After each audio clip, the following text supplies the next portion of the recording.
Well, you're right. It was there was some good stuff going on the ladies' side for sure. Let's start with shutting your dog's mouth.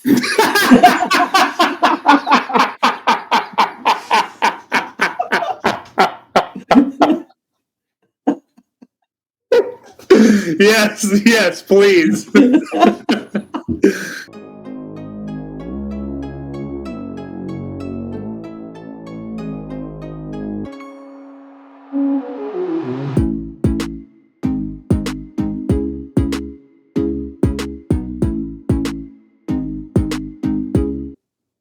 Hello, ladies and gentlemen. Welcome back to the Players Meeting, a Win Dummies production.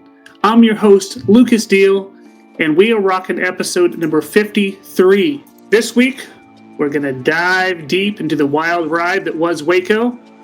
Kristin Latt is back. Did she pick up right where she left off? On the men's side, we got it all.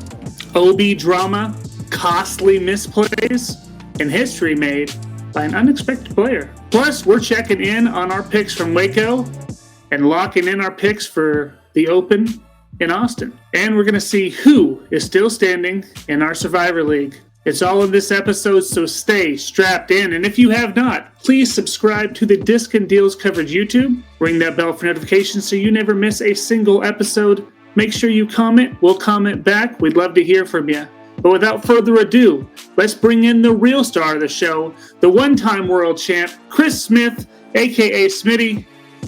Smitty, what it do? Doing that thing on spring break. Had a good day.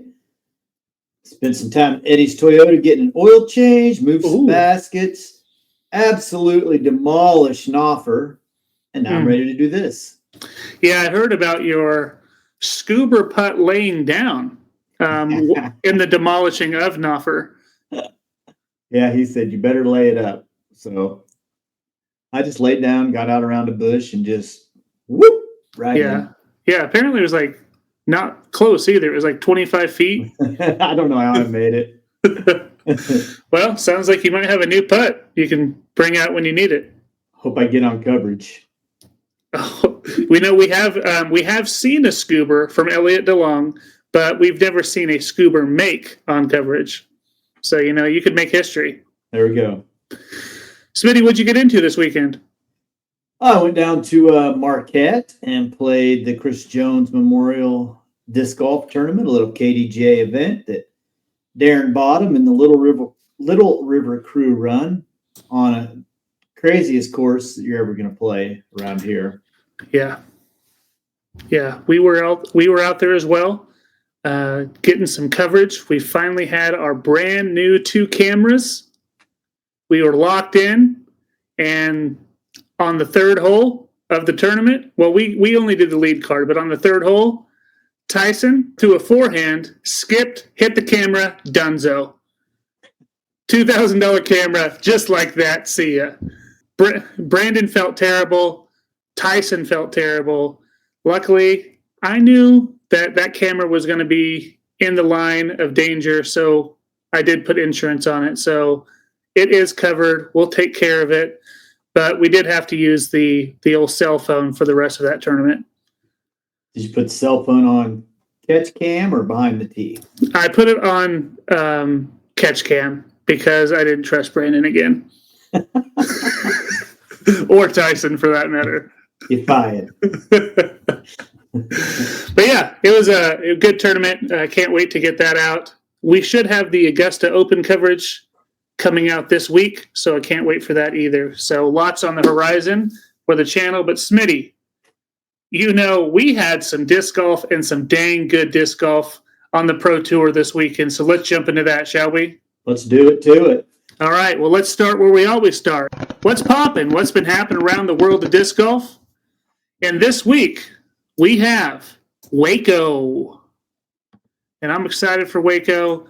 We'll, of course, start with the women here. I think me and Smitty have determined that we'll go back and forth. I'll do the women and talk about the women, and Smitty will talk about the men, and we'll just kind of ask each other some questions based around what happened in that tournament. So, Smitty, tell me about the women. Well, first of all, I think that's a good move on your part because if we weren't doing that, I'd say Kristin Tattar was there. She won. That's enough. Well, let's talk about the men. Yeah, there's still, I think, some decent storylines to talk about on the women's side, and I want to give them their fair shake. And I do enjoy watching women's coverage, even though this week it was a little lackluster. That's right. Well, you're right. It was there was some good stuff going on the ladies' side for sure. Let's start with shutting your dog's mouth.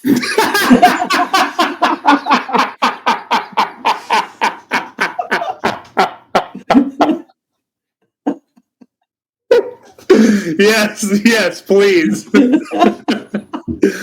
All right, you wanted some storylines, so let's move to one storyline. Miss Evelina here. Man, we talked a little bit about her last week. We thought she had this putt figured out and things were going good. What do you think, dude? Man, I honestly thought she had it figured out somewhat, but if you look at her stats from the second round alone, she was 0 for 9 from inside the circle. She didn't make a single one in C1X.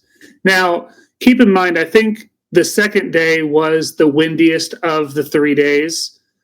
And for someone that is notoriously not a great putter, the wind can really, really get in your head even more. The last day, she did a lot better. But, man, that second day, I don't know if you saw. We'll put a little video up here of her putt that she had. And that kind of is some classic Evelina that we've seen in the past where it's just a complete shank, grip lock, air ball. The one on 17? Yeah. I caught it just a little bit ago. So, yeah, man, it's just the same old story that we've been talking about for the last 2 years. And 1 week she can do it, and then, if she misses one or two, like that one on 17, that's in her head, and I don't know. She needs to get a sports psychologist, putt left-handed, kick the dang thing in there. She's got to do something different. You can't continually do the same thing and expect different results. It's just not going to happen. So yeah, until she figures that out, she's going to have to get lucky to win the tournament. Yeah, and I mean, honestly, this wasn't on the agenda to talk about, but Henna is in that exact same boat, right? She throws that disc so dang well, and she could have competed for the win here if she could just make a freaking putt. Yeah, I mean, there were some gals breathing down Kristin's neck a little bit the final round, and you and I were watching, and we were kind of chatting back and forth. But at no point did I ever think any of them were going to catch her, because I know that she's never going to have a blow up. Her closest blow up was hole 7, where she shanked it off the tree and then tried to flick out and didn't get anywhere. Mm-hmm. But still, I mean, that's going to happen on a course like that. These people are just going to bleed strokes in ways that they just shouldn't as professional athletes. Yeah, that's the thing with Kristin, man, is we know she's absolutely the greatest woman in the game right now. If she's in the field, chances are she's going to win. But it's her consistency that makes her the player that she is. You're right. She's not going to have those huge, huge blow-ups. The worst she's going to take is maybe a double. She's never going to take more than that. She's just so good. And even with a new name, same game. She's a rock star, man. Yeah. She's super good. She's good. Let's talk about another gal that could use a little consistency in her game. Rebecca Cox. Mm-hmm. Went 11 down, 1035 rated around the last round. Problem was she was out of contention for the win. She had no chance at winning. Yeah. Perfect round. She still comes up short. Yeah, I think that was the course record by 2 strokes, and she still only finished 8th place. So that just kind of shows the rounds that she had before. But honestly, Smitty, if there's someone in the women's game that has refined their game more than Rebecca Cox, I don't think I can name one. She has gone through a form change completely, the way she throws the disc, a putt change, the way she putts. And she had some good off-season tournaments too. I really feel like she's getting into a flow where she's starting to believe in herself more. And I think she could continue to keep pushing her envelope. Now, is she going to compete with Kristin at the end of the day? Probably not. Kristin's still probably a step above. But I'm telling you, with the way that Rebecca has worked, it's really cool to see that transformation here just within the last 3 years of who she is as a player. Yeah, well, she has a history of popping off good rounds and coming out hot or finishing hot. She just has a really hard time of stringing them together multiple rounds. And that's what it's going to take to beat Kristin, to beat Owen, to beat even Holland or Missy. You're going to have several good rounds. So, yeah, as long as she's spraying it around and missing putts, she's gonna have a hard time. Yeah. All right, how about this gal? I'm glad to see her back. I don't have very high expectations for her. I mean, she is a multiple-time world champion.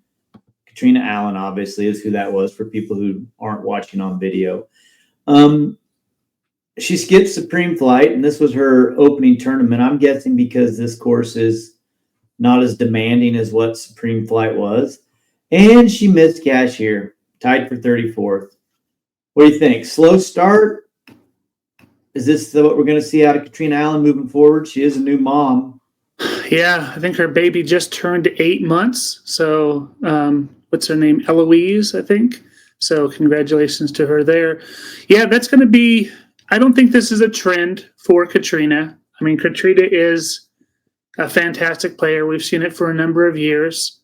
She did say she came into the tournament feeling super confident and that her game was pretty good this offseason.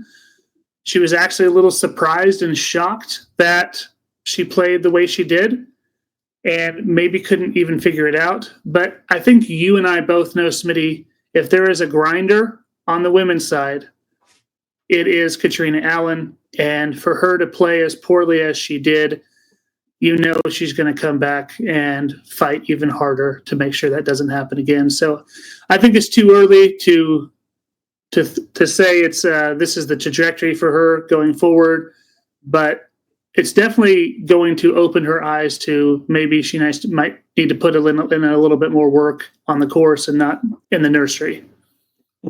Well, I think that would be a terrible decision for any mother to put disc golf over being a good mom. But she was already on her downward slide even before having a baby. I felt like it wasn't too long ago that she won a world title in Utah, but she's kind of like those other gals. She's always good for a blooper reel highlight at almost every tournament.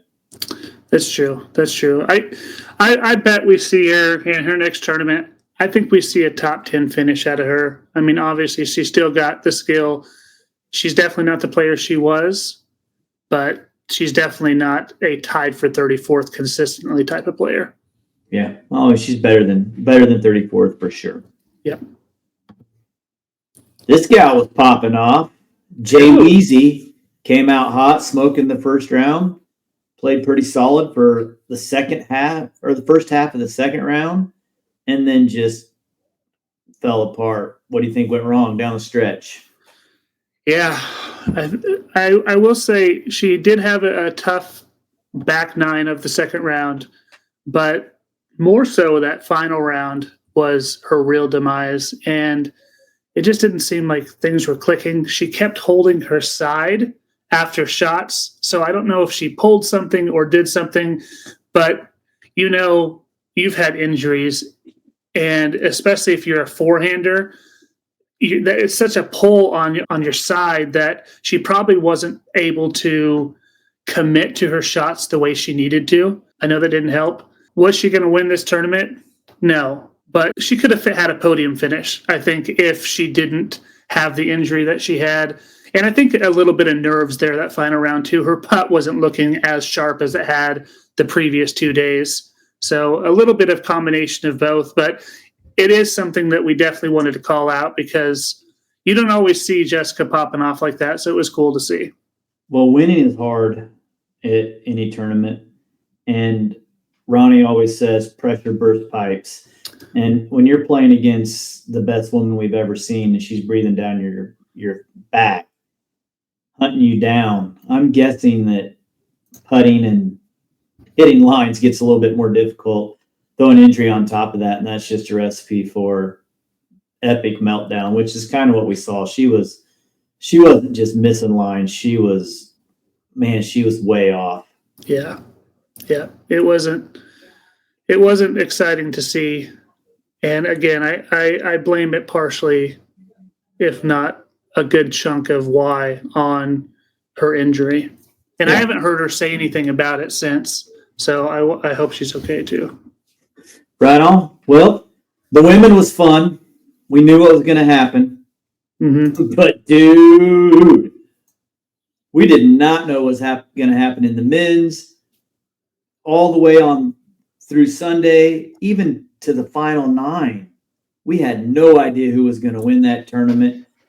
It was amazing, and it 100% proves that the Beast needs to remain on the tournament or on the tour. We don't need to have 5 stops like this, but we need this on the tour. That was absolutely exciting. And I can't think of another course that would have dudes like Greg Barsby in contention. And of course, all the big dogs were there as well. But man, was it amazing. It was sick. So here we go. All right. Congratulations to Adam Hammes. I need to talk about Mr. Hammes, the man of the hour. He comes up clutch. He saw Simon Park 18. He saw that and then had to throw his approach on 17. Absolutely pinned it. Huge shot. And then you could feel his confidence, man. He didn't seem nervous whatsoever. And that was something I wasn't ready for out of him. He then, on 18, throws outside circle, barely, on the right-hand side. Tough putt for the tournament. And what a clutch performance. Nails it. Smitty, other than just those 2 holes, which is like really the culmination of the tournament for him, what stood out to you about his performance? He really battled adversity really well. He had opportunities to get down upon himself and fall off of the pace, and he went on a long stretch of pars. And at Waco, a long stretch of pars can be 4 or 5 holes. And he had that after absolutely parking hole 7 for a drop-in eagle. Yeah.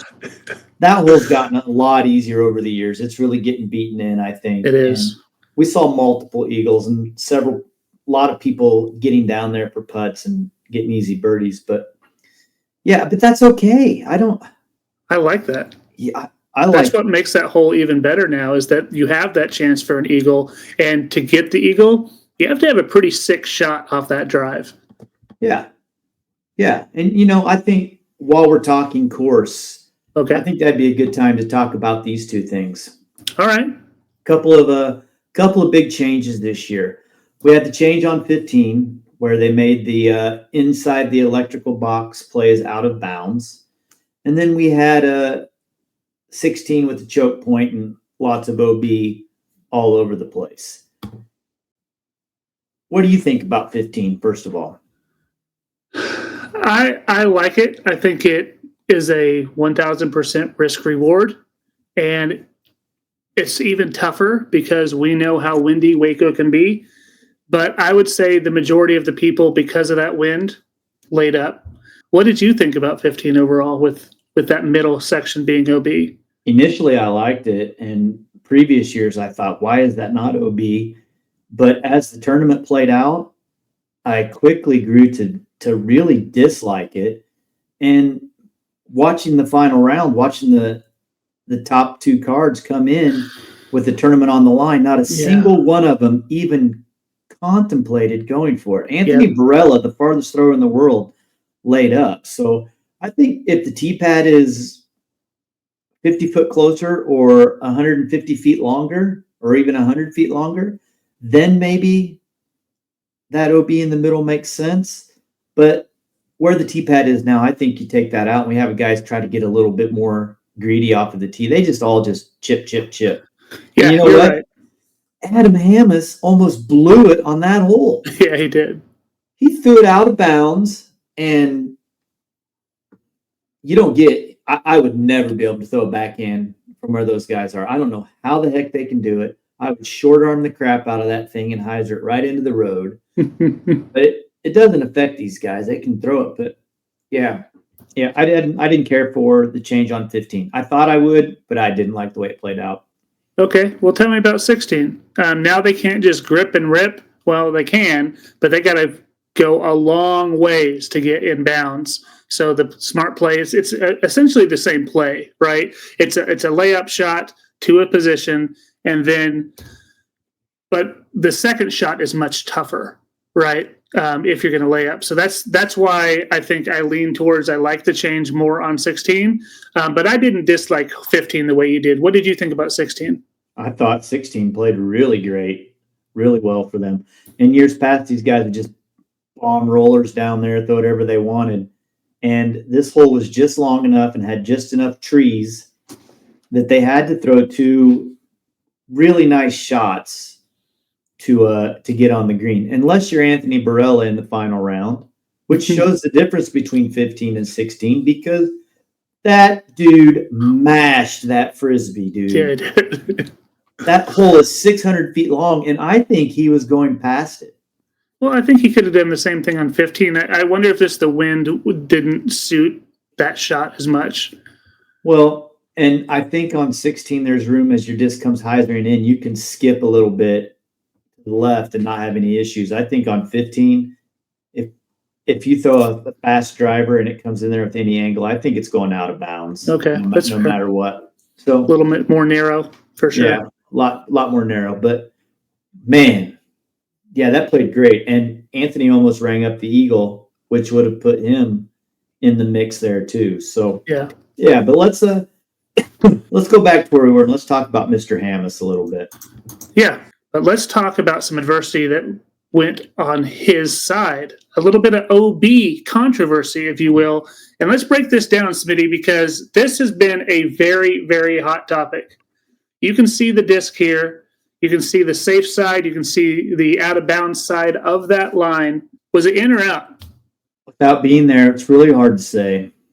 If you're standing directly over that disc looking down, or even on the water side of that disc looking down, I don't know if we see the paint. Right? Yeah. And towards the upper half of the disc, it looks like there's not as much paint as there is in other places. I don't know if that's pulling grass down from the other side. I don't know what's going on here. But, man, that's a tough call to put on anybody. And if you watched either Jomez or it live, I feel like Chris Dickerson didn't want to give it to him.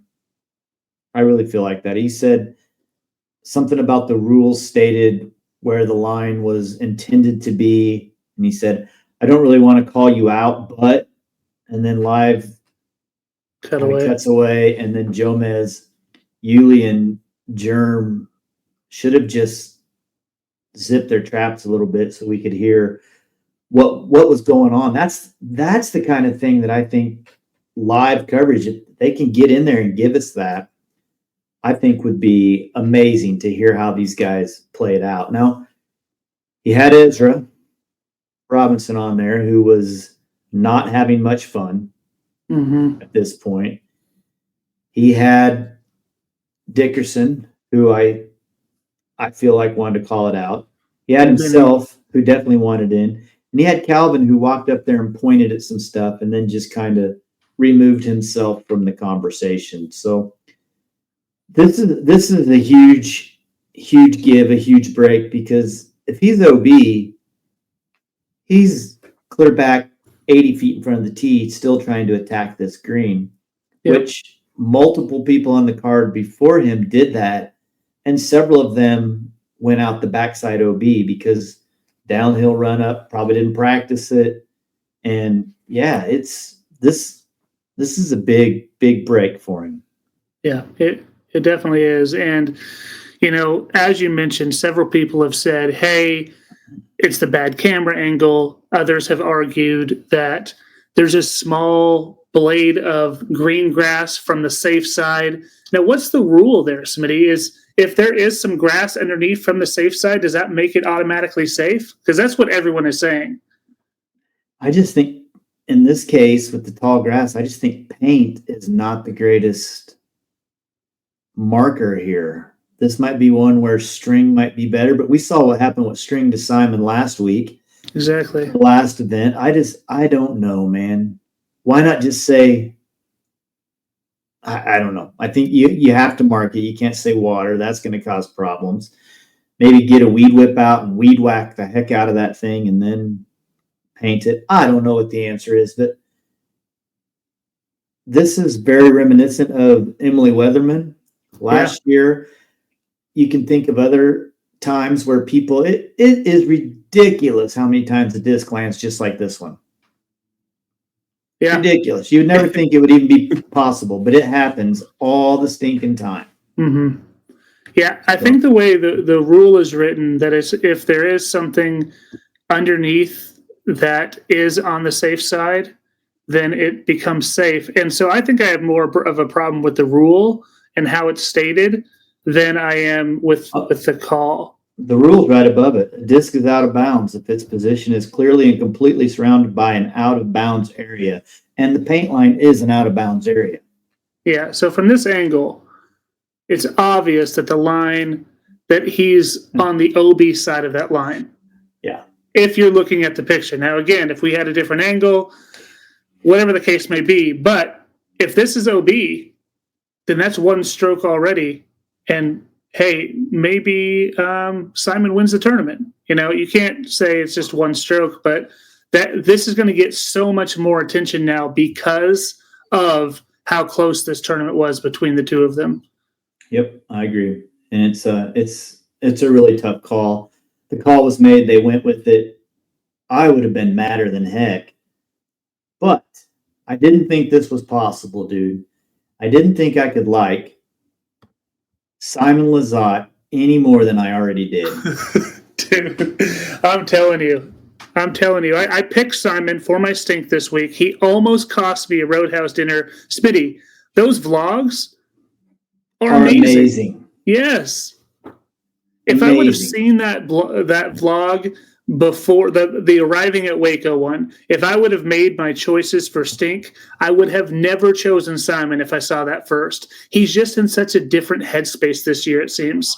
Like he's taking things extremely serious. He seems so focused. And those vlogs are so much fun. I think they're probably the reason for his focus. He's got a camera following him around all the time. The amount of downtime that he has at that Airbnb, and he's just out there in the yard. He threw a 10-second MTA. Like it was nothing. This guy is a tremendous Frisbee talent, and we are so lucky to see him. But more than that, this guy is an amazing human being. I don't know if you watched the final vlog for this event yet or not. I have not. He goes up and he talks to Adam Hammes. And he's legitimately happy for Adam. Not mad that he slipped on a tee pad and nearly ended his career. Not mad that he threw a disc out of bounds and it came back in and nobody told him and he took a penalty stroke. Not mad that Adam had this OB, not OB call. He was just seemed so genuine and so happy for him. And I didn't think I could do it, but I like this guy more. Yeah. He is something special. That final round, Smitty, he shot 12 under to make Adam earn that victory. And he had one putt that was just absolutely buried and it came right back out. Yeah, and Smitty, I picked Simon as a stink because he historically struggles on this course. And man, it just shows what that focus can do for him. Dude is so much fun to watch, and we got to give Simon his flowers because I don't think there's anyone in this world that cannot root for that guy. Yeah, You'd have to be a real jerk to not like him. Exactly. A real loser. Well, someone that some people don't like, but you love, is Paul Macbeth, and what a roller coaster weekend for him. He was right there in contention, sitting in second, going into the final round. Smitty, he ended up tied for 11th. What happened down the stretch for Macbeth? Same thing that happened all last year. He doesn't care about second, third, fourth. He's trying to win, right? And just like the first week at Olympus, he had a start that could have really buried him. Hitting that tree and going OB on hole 2, and then throwing your approach to outside of the circle, but then just Paul Macbeth in it and burying it like it's nothing. That's a rough start. And then he lost his putt. He lost all confidence in his putt. He kept saying, I can't get it out flat. He was on the basket, but too high, too low. He just lost confidence in his putt. It's crazy to think that Paul Macbeth, the GOAT, loses confidence, but he sure did. And then coming down the stretch here, he could feel it on 13 that he needed it. I'm guessing that he probably parked it in his practice round, 555 feet. So he smashed that disc off the tee, caught the right side of the tree on the left. Woo! OB. And I'm glad I was watching because I think I learned something by watching it. His disc went OB and then past the Mando. I would have probably lobbied to play it from where it went out of bounds, because I think I've been told 100,000 times that the first penalty to occur is the one that you play. But now that they have this line coming out of this Mando that extends forever, if your disc passes that overpowers everything else that happens. So if he'd had to play from the OB, it would have been really hard to get it around the Mando into the basket. But playing from the drop zone, he had a legitimate shot at saving a par. He ultimately didn't. But yeah, and then coming down 14, bad drive off the top of the basket. 15, bad up shot, missed the putt. 16, he did birdie. 17, I believe that he parred, and 18, I think he parred. So, no, 17, he may have bogeyed. He bogeyed in 17. He was trying to dunk it from the top of the hill. Yeah. So, yeah.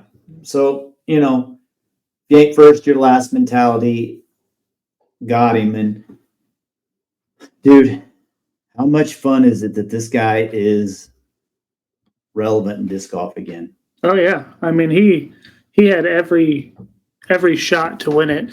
I don't love the mentality, though, of if you're first, you're last, because I think that takes a little bit about who Paul Macbeth is. He's a smart disc golfer for the most part. And when he's forcing the issue like that, I don't think it's good for him.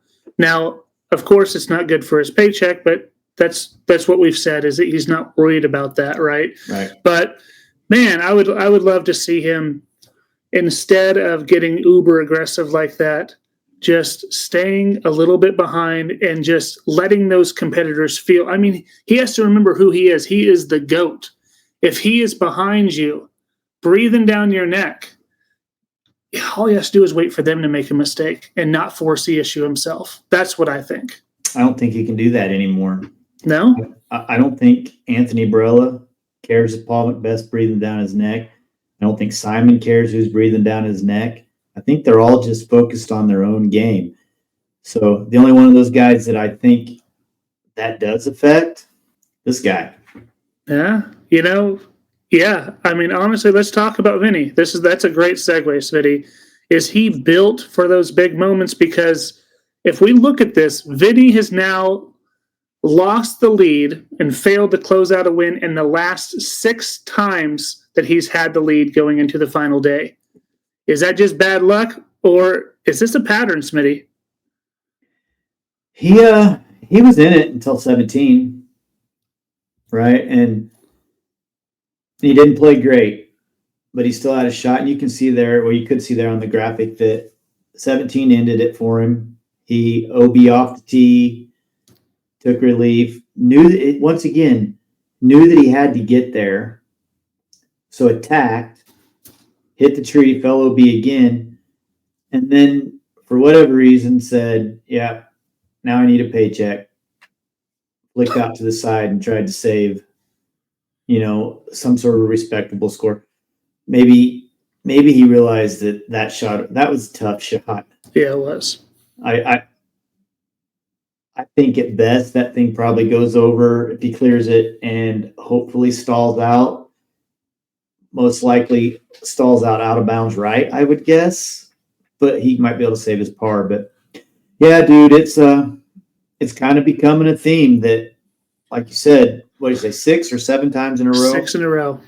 Yeah, it just seems like when he gets in those moments, his putter, he's not committing the same. He cages so much and I think that's the theme that I'm seeing in those 6 times is how many times he hits cage when it's those pressure moments. Yeah. But I do think that Vinny will get a win at some point this year. But if it's tight, man, he's got to be thinking, here we go again, type deal, which is too bad and a tough way to think. And the longer it goes on, the harder it's going to be. But Smitty, let's talk real quick about a history-making moment for someone that you picked as your stink. Mr. Jake Mon goes out and drops a 49. That's 15 under, but that 49 is the same exact score that Macbeth had in his legendary perfect round. How impressive was this performance from this guy? Well, it saved him from being a stink winner, that's for sure. He passed like 53 people on that final round. It's amazing. It's an amazing round. And I've never played the Beast, but I'm guessing that, Jake's a big boy and he can throw far. So I'm guessing the long holes are easy for him. And if you're hitting your lines in the woods and making putts, if nothing goes wrong, I would guess 15 down is amazing. But how many 12 and 11s and 10 downs were there at the tournament? There was a lot. Yeah, for sure. Ronnie and I were keeping the dozen counter going. We were so-and-so. Marweed hit a dozen. No, Marweed, I think, got to 13. So-and-so's at a dozen. This guy's looking at a baker's dozen. And we just had a growing list of people that were just absolutely shredding this place. And yeah. Kudos to Jake for coming out and just balling his butt off that last round and getting way up in the cash. Yeah, absolutely amazing. Is it as amazing as Macbeth's quote-unquote perfect round? It's the same amount, Smitty. Same score. Can you compare the two? I think you can compare the result. I don't think you can compare the pressure that was going on at those times. Paul was in a heated battle for first and competing under the pressure. Jake did this completely under the radar. I don't know if there's more than 3 or 4 clips of Jake's round. Yeah. So I do think that probably helped Jake, maybe. Yeah, I think that's fair. That it was more of a carefree round because he had nothing to lose at that point. Yeah, only place I can go is up type deal. So I'm running everything. Okay, I can see that. That's a good point. One of the times where that philosophy works, right?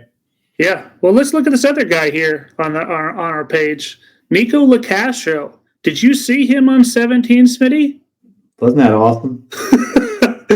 So Nico LaCastro, and I'm going to try to find a video of this, but he pulls out a lefty backhand not once, but twice on a dang tough hole. Those didn't look bad. He even had his little shuffle step that he does even before, and it looked pretty dang good. Smitty, what did you think about his performance on the weekend and then the lefty throwing?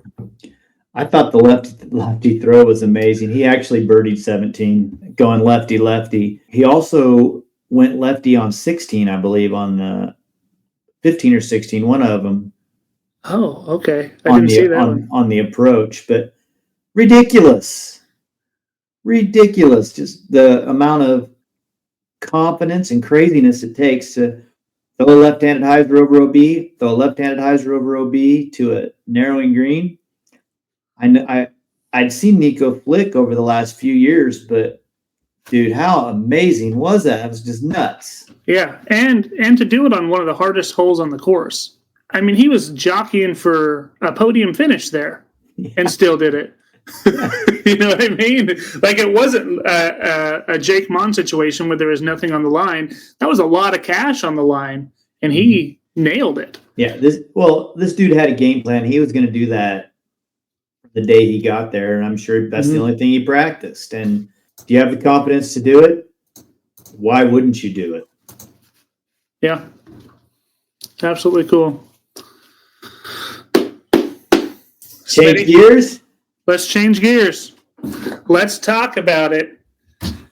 We had some picks this week, and we need to make some picks for next week, so let's jump in right now. Bum-ba-da-dum! Weekly picks! I hope other people laugh when we do that. Actually, people are impressed. They don't realize that we know that it's off. What people are saying, Smitty, is that it sounds cool because it sounds like you're echoing me on purpose. And I'm like, no. I'm 100% him. Yeah. All right, Smitty, we got to look at our stinks, our sleepers, and our shines for the week. Tell me about it. You got it, man. Here we go. We'll start with the stink.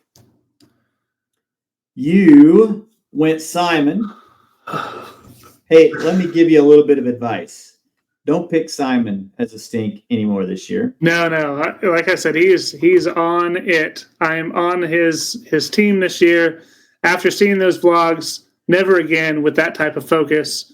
But man, he almost cost me another Roadhouse and cost me the podcast because I would have had to quit. Yeah, I know. I was looking forward to have free Monday nights again. But you know, both of these guys played really well. Mm-hmm. And you might think this is bull.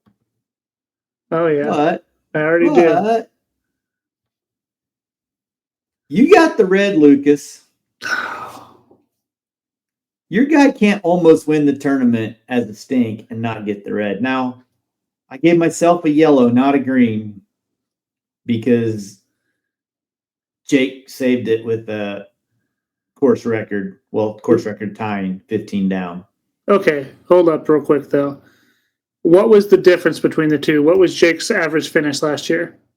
I didn't even look it up because... Oh, you son of a gun, because you knew. You knew. Simon was like 30th last year. It's only 28 places worse. You picked someone that would have been in the 80s. Yeah, maybe, but... This was very selective by you to do these stats. But I will say I do agree that second is not good for a stink. And I probably deserve a red, but I think you also deserve a red. No, I'm taking a yellow because Jake was stinking until the last round. And if you don't remember, you hosed me on the pick. All right. Because of the all right. Because of the hosing, I will agree with the yellow. Thank you. Sleepers. I went Yulee. You went Barsby. Once again, they both had pretty good weekends. Yulee was up there. I don't know if you saw anything about Yulee posting on social media that he lost a nephew over the weekend. Oh, no. Yeah, so that, I'm guessing, was weighing pretty hard on him, and he played through that. But your dude there, Barsby, straight shredded for the entire event. And that was a killer pick, Lucas. You did your homework on that. I'll tell you that's pretty good. Good enough probably for a green. First green of the year, I think. It is. It's hard out here. and I gave myself a yellow. Wait. Somehow you gave yourself a green for the first one. All of a sudden, you think I wouldn't recognize that? Sorry. I got a pair of yellows because top 20's pretty dang good. Yeah, it is. Top 5 though. Yeah, it's not every day I have a good pick. That one was definitely the best of the year so far for me. Yeah, no, that was very well done. I liked it. Okay, moving on to our shine. You went Gannon. I went Kyle. I would have thought Gannon was nowhere in the mix. We just didn't hear anything about this dude, see much about him. When it came down to it, old boy was in the mix. Yeah, it's amazing how he can do that. And that's the kind of player he is. Even at tournaments where he is not at his best, he's still top 10 almost every single tournament. Doesn't matter. Mm-hmm. And I gave, once again, you'll probably protest, but I went with the yellow for Kyle, tied 17th, because he is only 4 strokes out of third. So. Well, I don't know if you remember this, Smitty, but when it comes to shine, it's either all or nothing. It's whoever finishes best. There is no yellow. And my guy finished best. I get the green, you get the red. You just are not going to give yourself a red, it seems like. I don't think I deserve a red. Well, I think on this one you do. So going forward, I think when it comes to shine, it's just who plays better. But we can't keep picking Gannon every week. Like I picked Gannon this week. You still haven't picked him. You picked AB and now Kyle. But I think it's kind of be like a survivor situation where we can't pick them all the time. Is that fair? Sure. Whatever you want to do. Whatever you got to do to help yourself win, big boy. Yeah. All right. So 1-1. Thank you, everyone. Thank you so much. What if I would have won and still had to take you to Roadhouse if Simon would have won that tournament? I'd feel a lot better about losing. Jake freaking Mon. Whew. All right. Well, Smitty, we need to make picks for Open at Austin. Yes, we do.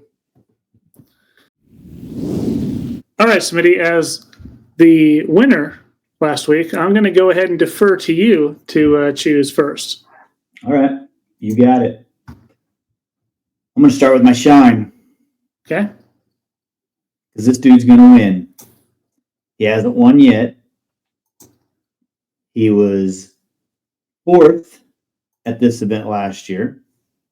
He was 5th at Waco. And he was 12th at the Supreme Flight Open, and he's due. He's not going to lose 3 in a row. Gannon Burr. Okay. Just keep this in mind. We can't keep picking him. That's my first time. I know. I just mean just going forward. I'm going to choose someone that hasn't won this year either. And he hasn't necessarily played the best, but he's got fond memories of this tournament. And he's going to go back-to-back. Little Nicholas Antala. Let's go, baby. You better hope it gets dark so he can bust out those glow discs because that's the only shot he has. Let's go. All right, you're up. All right. I'm going to go with our stink. I have done amazing in my stinks. I've picked a winner and picked a second-place finisher. Let's see how I do this week. I'm going to go with someone who has not played well this year. I mean, at all. And I'm just going based off this year's trajectory since we're still using last year's standings. And I'm going to go with Mr. Alabama himself, Matty O. Matthew Oram, I think, is going to struggle again at this tournament where he finished 44th last year. Yeah, that's probably a good pick. We haven't heard anything about Matty O at all. And was he even at Waco? He was. Wow. That's when you know. Yeah, that's a pretty good pick to not do well. I don't know what his average finish was last year, though. Last year, his average finish was 20th. Okay. Good pick. Thank you. I don't know if mine's a good pick or a bad pick. Oh, can we please have this Roadhouse deal go the other way one time? This guy also has played worth a darn this year. Shockingly, his average finish last year was 29th. The same place that he took at Waco. Okay? Picked 15th at the Supreme Flight Open. Mm-hmm. But he has won a couple of big tournaments in the past. The two-time and defending world champion, Isaac Robinson. Yeah. Yeah, I love the pick for me. I really feel like I don't know if he's going to win, but I definitely feel like he's going to play better than Medio. He was only a 29th average finish, though, last year? I'm pretty sure that's what I saw. Huh. That is surprising. Let's look. Maybe I didn't do my filter correctly. Yeah, let me go ahead and do it. I don't trust anything you say. I don't blame you. 17th place, Smitty. Was he? Yeah. Even better. Now, I only do DGPT. I'm not including majors. Do you do majors? No, I'm just DGPT. Okay. Well, if I include majors, that'll help me. So I'm going to include majors. Nope. You already said no. All right. So we're up to sleeper. Okay. And you get to start this one off. Well, hopefully I didn't screw up again. I believe this person had a 23rd place average finish last year. And he has been in contention to win 2 tournaments this year. Give me the GOAT, Paul McBeth. I like it. I don't know if he's much of a sleeper. Yeah. Last year, he finished an average of 23rd place. Okay, I'll allow it. I think that could be a good sleeper for you. I like the pick. He has played pretty well this year. I like the pick even more for me because we know last round he's going to go all guts, no glory, and going to shank his round and help me solidify my spot as the sleeper king. Not if he's winning, he's not going to do that. He's going to play disc golf. Well, yeah, I don't see him winning. But let me tell you who I do see doing extremely well. Maybe not winning. He's already had a fantastic year. Someone that averaged 30th place last year. This guy has already won a tournament. Yeah, he's that guy. Adam Hammes. A little recency bias, but he also played well at Supreme Flight Open, and he plays in Texas pretty darn well. I think he finished top 15 last year. So let's go at him. That dude's going to be drunk all week and so hungover on this weekend. Yeah, I'm hoping he gets it out of his system early in the week. All right. Well, there we go. There we have it. All right. That was fun. Well, Smitty, I think we have to talk about something that I don't really want to talk about. Wasn't a good week for us, was it? It wasn't a good week for a lot of people. Good. Smitty, let's week, go ahead. First week was amazing. This week was amazing for a different reason. Let's go ahead and take a peek here at our Survivor League. So, Smitty and I, we said Rick and Ezra and Bo. We're wrong. We out of there. We gone. Doesn't take long. Hey, 2 weeks. 2 weeks. We did survive the first week. Now, Smitty, let me show you something. Take a look at this. There are only 4 people left. 4 people out of everyone that we had. We had 12 people here, 14 total, if you include us, and we are down to 4. We've lost 10 people this week. So let's say goodbye to some people. Goodbye, Schmidt. Goodbye, Patsy. Bye, Ed.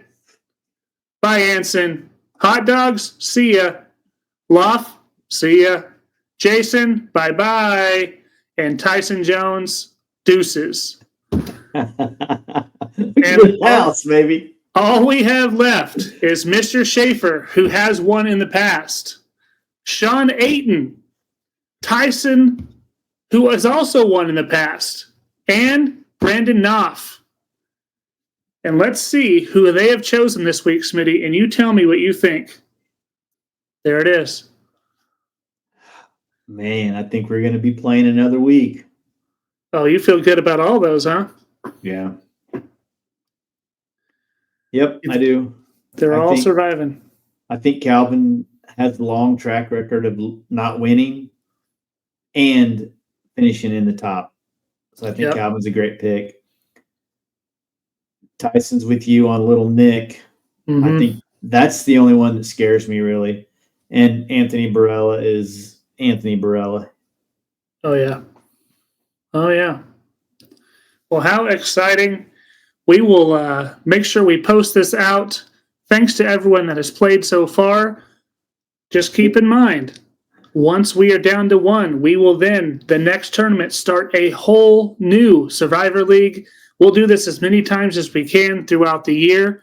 So we are hoping AB or Little Nick play well and everyone else plays bad so that we can get this thing over. We can crown a champion and move on so we can get back in this thing. Well, Tyson will be out after this week. He's trying to go Discmania every single week. Is that what he's done? Yeah, I'm pretty sure he went Kyle Klein. And then who did he go this last week? He went Gannon. Gannon? All right. Yep. He is a Discmania guy. So who's he going to go with? Gavin Babcock? Or Alden Harris? Cynthia Ricciotti? Does she still play? Colton Montgomery? Oh, God. All right. Welcome to The Big Deal, the segment of the show where Lucas takes a deep dive into the things that everyone is talking about. Whether they deserve the hype and are truly a big deal, or are just a total overblown, big deal, bro. Get ready for some hot takes, sarcastic commentary, and a little bit of drama. Because in this segment, we'll decide whether it's a big deal. All right, Smitty. I thought you were getting out of it because you don't know what this means. Yeah, I have no idea. A referee. I don't know if this is a specific referee. I tried to figure out what it was. No idea. Are we talking March Madness? No, sir. All major sports have an official to make the call. Baseball, they don't stand up there and call their own balls and strikes. Basketball, you've played rec league. How's that go? Yeah. Traditional golf, they can call at any time, call an official over to give them a ruling. Right? Yeah. We saw a tournament decided possibly by a call or lack of a call made by a group because there was no official there. Lucas, we've proposed this in the past. There should be an official either on every hole or a phone call away to get them over there to make the ruling. Put them on a golf cart, zip their butts across the course to make it. What do you think? Big deal or not a big deal? The disc golf is self-governed. Well, I like this topic. I think it's definitely one we've talked about before. I do think that this idea is a good idea. I think it's a big deal that we don't. I think we need something because we have too many people that are very similar to how I am, which means they don't love controversy, right? They don't want to be the bad guy. There's two different types of people. I am going to try to give someone, hey, I think it's too close to call. I'm going to give it to you because I don't want to be the bad guy. But you also have these hardcore people who are hella competitors. They want to make that call OB every time because they want to beat you. Two different sides to the coin. you need someone that's in the middle, someone that's impartial, that's just going to make the call as the call should be made. And that's why you need an official. And I think it's a big deal that we actually don't have one. It's a huge deal at this point in the game. These rules were made when disc golf players would win a tournament and go home with $200. That was a good payout. Local C tier, do we need this? I don't think so. B tier? No, I don't think you need that. But on the biggest stage of our game, this one call, do you know how much Adam Ham has won? No. $9,000. You know how much Simon won? How much? 5G. $4,000 difference. $4,000 difference. And there's marshals at the course, right? The argument for a long time has been not every card has one. No, every card doesn't need one. Every hole doesn't have one. Every hole doesn't need one. It could be as easy as calling a marshal, giving their phone number out so that when a call like this, a call that can't be made, comes up, you call them. Does it slow the tournament down? Probably. Is the right call made more often? Definitely made more often. So let's do it. Let's change it for the better. Even if this is only a majors and disc golf pro tour rule, it should happen. It definitely should happen. Take all the, what do you want to call it? All the pressure off of the players to make the call. They're trying to win the tournament. And if you've ever been part of a call like that, completely ruins the vibe. Exactly. If that wouldn't have been the last hole for them and they would have called it out, let's say that was on hole 2, it's done. The rest of the time, everyone is not chatty anymore. You're right. You're absolutely right. Even if they call it in, somebody's mad. Yep. 1,000%. I 100% believe that Chris Dickerson wanted to call it out. You go back and you try to listen on Disc Golf Network and try to hear what's going on, or listen on Joe Mez, and I think you'll agree with me that he didn't want to give it to him. So there we go. Good segment. That was, dude. That was a great question. Question. Hey, you tell us. What do you think? Do you think we should have officials? Have you made it this far in the podcast to answer this question? If you have, let us know what you think. Should there be officials or marshals readily available to make that call if you can't make it yourself?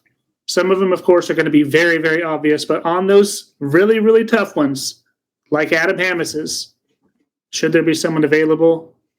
Let us know what you think. I got a little special something for anybody that leaves a comment. Well, for one random person. Okay. All the people that leave a comment on Big Deal or Big Deal Bro. Okay. Big deal or big deal, bro? So is it a big deal that we don't, or big deal, we don't need one? We've always done it that way. Yeah. So let us know if you comment one of those two things in next week's episode. We will draw a random wheel, and someone's going to win something as long as you say one of those two things. And it's not going to be my disc. It could be any disc. I still need that thing, by the way. It'll be a disc with this stamp. Okay. So that means it's going to be an end of a disc, which, chef's kiss. Yes, sir. Love it, Smitty. Love it. Well, Smitty, let's talk shout-outs for the week, because we are at the end of our episode. What you got? Darren Bottom crew for running a tournament to keep the memory of a lost disc golfer that we all loved and adore. Well, I don't know if we adored him. He annoyed the piss out of us when he was alive, but he was a great dude. And thank you for Darren for running the Chris Jones Memorial. Yeah, I have to give a shout out to Darren as well, because he brought Disc and Deals out to cover that particular tournament. Also, shout out to my catch cam, Brandon Knopf. I just want to make it public that, Brandon, I'm not upset at you. I'm not mad at all that you got that camera broken, okay? It's not your fault. You're not going to be known as the guy that broke the camera. You're going to be known as the greatest catch camera of all time once we get the new camera back and you learn how to do it. Keep practicing, man. He was probably always picked last in dodgeball.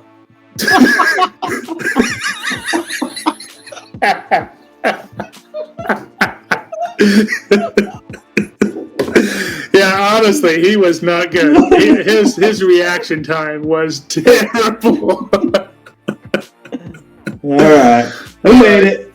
All right. Well, everyone, thanks again for tuning in. We'll catch you next week, next Tuesday. See you then. Take care. Bye-bye now.